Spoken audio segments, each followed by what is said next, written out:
اللہ الرحمن الرحیم۔ اللہ تعالیٰ نے ارشاد فرمایا، ان اللہ مع الذین اتقوا والذین هم محسنون، بے شک اللہ ان لوگوں کے ساتھ ہے جنہوں نے تقوی اختیار کیا اور جو نیکوکار ہیں۔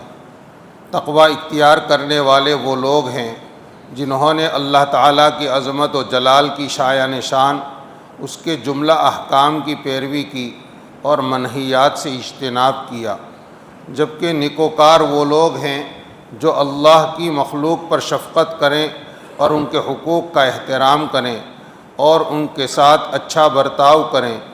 ایسے لوگوں کے ساتھ اللہ تعالیٰ کے ہونے کا مطلب یہ ہے کہ اللہ تعالیٰ ان کی نصرت اور حمایت اور حفاظت کرتا ہے اور ان کے ساتھ احسان کرتا اور انہیں راہ راست کی ہدایت دیتا ہے۔ اللہ تعالیٰ جس کے ساتھ ہو گویا اس کو سب کچھ مل گیا ہے، اور جسے اللہ تعالیٰ راندۂ درگاہ کر دیں اس نے دنیا و آخرت دونوں کھو دی، اور یہی کھلا ہوا نقصان ہے۔ روزے دارو، دیکھو رمضان کا بیشتر حصہ گزر چکا، اب تو رمضان پورا ہی گزر چکا، اب محض چند منٹ باقی رہ گئے ہیں۔ کیا تم نے اس میں اللہ کا تقوی اختیار کیا، رمضان کا حق ادا کیا اور اس کے آداب کی پابندی کی؟ کیا اس مہینے میں تم نے خلق خدا کے ساتھ اچھا برتاؤ اور ان کے حقوق کا احترام کیا؟ ماہ رمضان دل کو منور کرتا ہے، نفس کو مہذب بناتا، عزم اور ارادے کو مضبوط کرتا، بندے کو نعمت کی قدردانی سکھاتا اور اس کے دل کو کمزوروں کے ساتھ رحم و کرم سے لبریز کر دیتا ہے۔ تو کیا معصیت کی تاریکی کے بعد تمہارا دل رمضان میں منور ہوا؟ کیا روزے سے تمہارا نفس مہذب اور ارادہ مضبوط ہوا؟ کیا نعمت سے محرومی کے بعد اسے ملنے پر اس کی قدر پہچانی اور اس پر اللہ کا شکر ادا کیا؟ کیا تمہارا دل رحم و کرم سے لبریز ہوا؟ لہذا تم نے یتیموں اور بیواؤں کے ساتھ ہمدردی کی۔ اللہ کی قسم، اگر تمہارا دل منور اور نفس مہذب ہوا ہوتا تو تمہارے قول و فعل اور لوگوں کے ساتھ سلوک میں نظر آتا۔ ایسے انسان کا نفس کیوں کر مہذب ہو سکتا ہے جو روزے کی حالت میں اکتاہٹ اور تکدر کا شکار ہو؟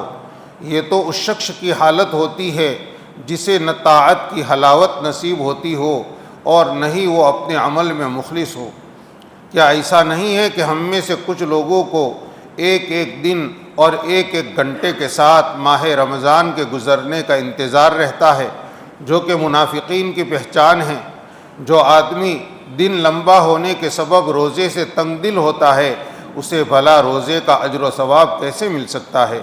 یا جس کو پورے سال میں ایک ماہ کا روزہ زیادہ لگتا ہے، وہ جہنم سے خلاصی کی امید کیوں کر باندھ سکتا ہے؟ اور جو آدمی بد مزاج، بد زبان، سنگ دل ہو اور جو کمزوروں اور مسکینوں پر رحم نہ کرے، اسے اللہ کی جانب سے معافی اور مغفرت کیسے مل سکتی ہے؟ بھائی، تم ماہ رمضان کے دنوں کو کس طرح دراز سمجھتے ہو، جبکہ روزہ قلب کی اصلاح کرتا اور نفس کو مہذب بناتا ہے؟ تم روزے کو گرا کیوں تصور کرتے ہو، جبکہ روزہ جسم کو صحت مند بناتا اور اللہ کی مغفرت اور رضا کا باعث بنتا ہے؟ تم اس مہینے سے کیوں کر اکتاتے ہو جس میں قرآن کا نزول ہوا، جو تمام اہل ایمان کے لیے سامان شفا و رحمت ہے؟ روزے دار بھائیوں، عبادت کا مہینہ پورا گزر گیا، کیا تم نے اسے عبادات سے آباد رکھا؟ قرآن کا مہینہ گزر گیا، کیا تم نے اس میں تلاوت قرآن کا اہتمام رکھا؟ حسن سلوک اور نیکی کا مہینہ گزر گیا، کیا تم نے اس میں کسی یتیم، بیوہ یا کسی سائل کا اکرام کیا؟ صلہ رحمی کا مہینہ گزر گیا، کیا تم نے اس میں کسی رشتہ دار کے ساتھ صلہ رحمی کی یا کسی دوسرے اجنبی کو اپنے سے قریب کیا؟ معافی اور درگزر کا مہینہ گزر گیا،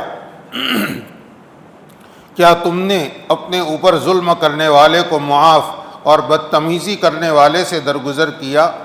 توبہ اور اس کی قبولیت کا مہینہ گزر گیا، کیا تم توبہ کرنے والوں اور مقبول بندوں میں شامل ہوئے؟ بھلا وہ آدمی کیوں کر مقبول بندوں میں شمار ہو سکتا ہے جس نے بے دھڑک دروغ گوئی غیبت اور چغلخوری کی اور خالق ارض و سما سے اسے شرم نہ آئی، وہ رحمت کیے جانے والوں میں کیسے شامل ہو سکتا ہے جو رات آتے ہی طاعت چھوڑ لہو و لعب میں مشغول ہو جاتا ہے، یا رات لہو و لعب اور فسق و فجور کے اڈوں میں گزارتا ہے؟ اسی طرح وہ شخص کیسے قبولیت کی امید رکھ سکتا ہے جس کے اخلاق رمضان میں خراب رہے اور جو خشوع و خضوع اور تواضع کرنے والوں میں شامل نہ رہا۔ روزے دارو، یہ رمضان کو الوداع کہنے کا دن ہے، تم آخر کس طرح اسے الوداع کہہ رہے ہو جبکہ قیام کے دوران تمہارا طرز عمل اس کے ساتھ اچھا نہ رہا؟ کس طریقے سے تم اسے الوداع کہہ رہے ہو جبکہ تم اس سے نفور اور رنجور رہے؟ تم اس کی روانگی سے کیسے خوش ہو رہے ہو جبکہ رمضان احکم الحاکمین کے بارگاہ میں تمہارے خلاف گواہی دے گا؟ روزے دارو، اللہ سے ڈرو اور جو کوتاہی تم سے سرزد ہوئی ہے عمل صالح اور توبہ سے اس کی تلافی کرو، صلہ رحمی کرو، یتیموں نیز بیوگان سے محبت اور ہمدردی کرو۔ ارشاد باری تعالی ہے، ان الحسنات یذہبن السیئات ذالک ذکری للذاکرین، بے شک نیکیاں برائیوں کو ختم کر دیتی ہیں، یہ نصیحت ہے نصیحت قبول کرنے والوں کے لیے۔ شب قدر میں طاعات و عبادت کا اہتمام کرو، ضرورت مندوں اور مسکینوں پر ترس کھاؤ، صدقہ فطر ادا کرو، اس لیے کہ اللہ تعالیٰ نے مسکینوں کی دل بستگی، ان دنوں میں سوال کی ذلت اور رسوائی سے ان کی حفاظت، نیز روزے کی قبولیت کی غرض سے صدقہ فطر کو واجب کیا ہے۔ آپسی تنازعات اور جھگڑوں کو دور کرو، جس نے کسی پر ظلم کیا ہو وہ اس سے معافی مانگے اور جس سے بدتمیزی کی ہو اس سے معذرت کرے۔ اسی طرح بغض اور کینے سے اپنے دلوں کو پاک رکھو۔ اللہ تعالیٰ سورہ آل عمران میں فرماتے ہیں، وَسَارِعُوا إِلَىٰ مَغْفِرَةٍ مِّن رَّبِّكُمْ وَجَنَّةٍ عَرْضُهَا السَّمَاوَاتُ وَالْأَرْضُ۔ ترجمہ، اور جلدی کرو اپنے رب کی مغفرت کی طرف اور اس جنت کی طرف جس کا طول و عرض آسمانوں اور زمین کے برابر ہے، اسے تیار کیا گیا ہے اہل تقویٰ کے لیے، جو لوگ خرچ کرتے ہیں آسانی میں بھی اور تنگی میں بھی، اور جو پی جانے والے ہیں غصے اور معاف کرنے جو پی جانے والے ہیں غصے کو اور معاف کرنے والے ہیں لوگوں کو، اور اللہ پسند کرتا ہے نیکوکاروں کو۔ برادران اسلام، اگر رمضان اس طرح گزر گیا جیسے وہ کوئی خواب و خیال ہو اور تم نے ماہ شوال میں حسب سابق افراط اور تفریط کی جانب واپسی کا ارادہ کیا ہے، تو یاد رکھو کہ اللہ تعالیٰ ابدی اور سرمدی ہیں، نہ انہیں کبھی زوال ہو سکتا ہے اور نہ ہی مرور ایام سے وہ فنا ہو سکتے ہیں۔ اس لیے یہ خیال مت لاؤ کہ ماہ رمضان تو گزر گیا اور اب شوال میں پھر سے فسق و فجور شروع کر دو۔ وجہ یہ ہے کہ اللہ تعالیٰ اپنی فرمانبرداری کرنے والے بندے سے خوش ہوتے ہیں، خواہ کسی بھی وقت اور مہینے میں کرے۔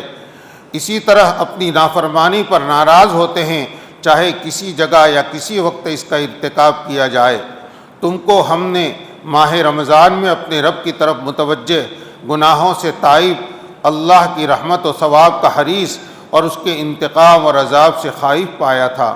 اسی طرح ہم نے تم کو رمضان میں نماز پنجگانہ کا پابند، نماز با جماعت، نیز جمعہ میں حاضر اور موجود، علمی مجالس کی طرف راغب اور پند و موعظت قبول کرنے کے لیے ہمہ وقت مستعد پایا تھا۔ ہم نے تم کو ماہ رمضان میں مہذب و شائستہ، متواضع اور پاک صاف دیکھا تھا۔ پھر تم نے ماہ رمضان گزر جانے کے بعد کس چیز کا ارادہ کر لیا؟ کیا ہم تمہیں طاعت و عبادت کی لذت کوشی کے بعد معصیت کا تلخ گھونٹ پیتا ہوا دیکھیں؟ کیا حزب الرحمن کی فہرست میں تمہارا نام شامل ہونے کے بعد تمہیں تارک نماز کی فہرست میں دیکھیں، جبکہ نماز دین کا ستون اور ایمان کا شعار ہے؟ کیا یہ زیب دیتا ہے کہ تمہارا نام مستحق کے رحمت بندوں اور اطاعت شعاروں میں لکھے جانے کے بعد دوبارہ اللہ کی رحمت سے محروم نافرمانوں کے زمرے میں داخل کر دیا جائے؟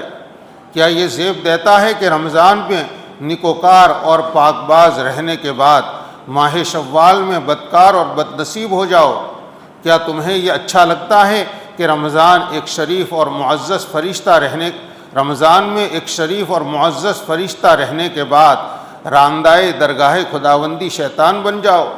نہیں نہیں، ہرگز نہیں، اہل ایمان اس طرح نہیں ہوتے، بلکہ بابصیرت اہل عقل بھی ایسے نہیں ہوا کرتے، اور نہیں باتوفیق سعادت مند لوگوں، نماز دل کا نور، نعمت الہی کا شکر، نیز بندے اور اس کے رب کے درمیان ایک مضبوط تعلق ہے۔ پس ظاہر ہے کہ تارک نماز دل کی تاریکی، نعمت کی ناشکری اور اپنے رب کے درمیان قطع تعلق کے سوا کیا چیز حاصل کرتا ہے، بلکہ معصیت کا ارتکاب کر کے عاصی ہی کیا حاصل کرتا ہے، سوائے اضاعت مال، اپنی عقل و صحت کو نقصان پہنچانے، بے وقعتی اور بے حیثیتی، اپنے رب کی ناراضگی اور اس کے انتقام اور غضب کے استحقاق کے۔ اللہ کی قسم، معاصی نہایت قلیل المدت، بے حد عاجل شہوت ہیں، جس کا انجام دائمی و طویل حسرت، ابدی بدقسمتی، بھڑکتی ہوئی آگ، بے پناہ ذلت اور دنیا اور آخرت میں دردناک عذاب ہے۔ میرے مسلمان بھائی، اچھی طرح جان لے کہ دنیا آخرت کی کھیتی ہے۔ دنیا میں عمل کا کوئی حساب نہیں، جبکہ آخرت میں حساب ہے کوئی عمل نہیں۔ اسی لیے اللہ کا تقوی اختیار کر، دنیا میں سے آخرت کا حصہ اختیار کر، زندگی میں موت کی تیاری کر، تندرستی میں بیماری کی تیاری کر، اور مالداری میں فقر و فاقہ کی۔ ایک طویل سفر کے لیے سامان تیار کر، اور سنگین خوف اور سخت حساب کے لیے تیار ہو جا۔ اس روز ہر انسان اپنے پہلے کیے ہوئے عمل پر نظر ڈالے گا۔ اس روز ظالم اور فاسق اپنی حرکتوں پر ندامت کی وجہ سے دانتوں سے اپنی انگلی کاٹے گا۔ یوم تبدل الارض غیر الارض والسماوات وبرزوا للہ الواحد القہار وتری المجرمین یومئذ مقرنین فی الاصفاد سرابیلہم من قطران وتغشی وجوہہم النار لیجزی اللہ کل نفس ما کسبت ان اللہ سریع الحساب ھذا بلاغ للناس ولینذروا بہ ولیعلموا انما هو الہ واحد ولیذکر اولو الالباب۔ سورہ ابراہیم کی آیات ہے۔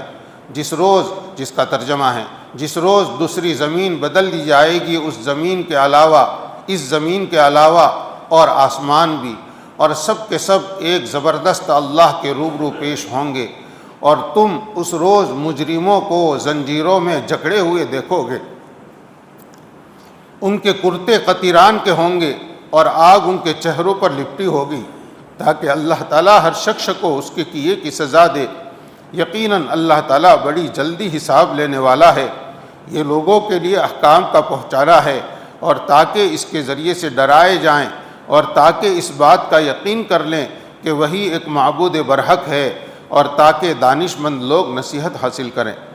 بخاری و مسلم میں روایت ہے کہ حضور اکرم صلی اللہ علیہ وسلم نے ارشاد فرمایا، احب الاعمال الی اللہ ادومھا وان قل، اللہ کے نزدیک سب سے زیادہ محبوب عمل وہ ہے جو زیادہ دیر پا ہو، خواہ کم ہو۔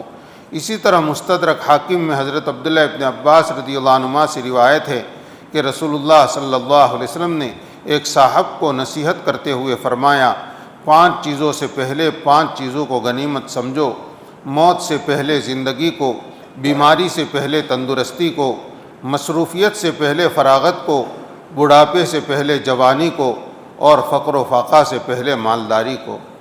اللہ تعالی ہمیں ان نصیحتوں پر عمل کرنے کی توفیق نصیب فرمائے، اور رمضان کی طرح رمضان کے بعد کے دنوں کی بھی پوری قدر کرنے کی توفیق نصیب فرمائے۔ درود شریف۔